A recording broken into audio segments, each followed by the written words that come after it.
magluto tayo ng minuto guys. Iniling. Yan, nilagyan ko na siya ng sausage. Tapos, magluluto din tayo na talagyan din natin ito ng bell pepper. Ayan. So, naluto na yung potato natin. May timpla na yan. At nag-add na ako ng sausage. Ito ang ating bell pepper na ilalagay. Red and green. So, as usual, sinusutay ko muna siya para medyo crispy bago ko ilagay sa aking mga ricado. Ayan. Lalagay na natin siya.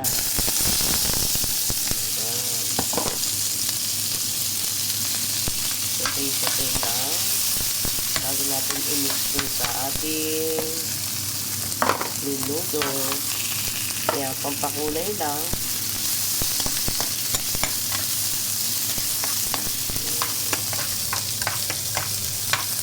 Yan ang aming lunch.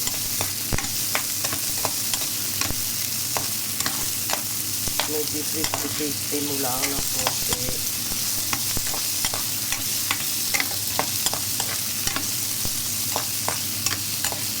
Sutay na konti.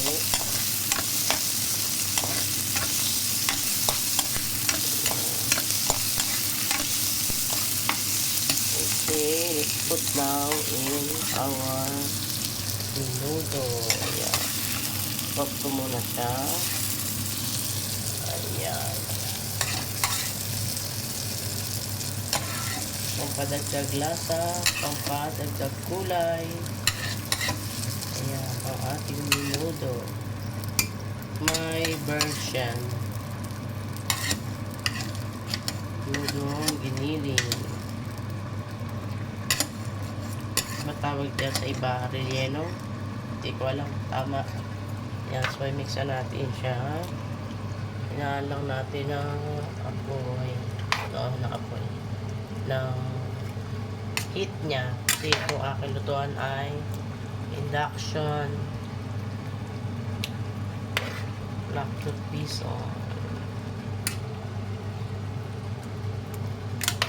So medyo sisimmer lang natin ng konti. 5 minutes. Ayan, pwede na yan. Okay. Ayan, at usual ang partner nito ay plain rice or white rice.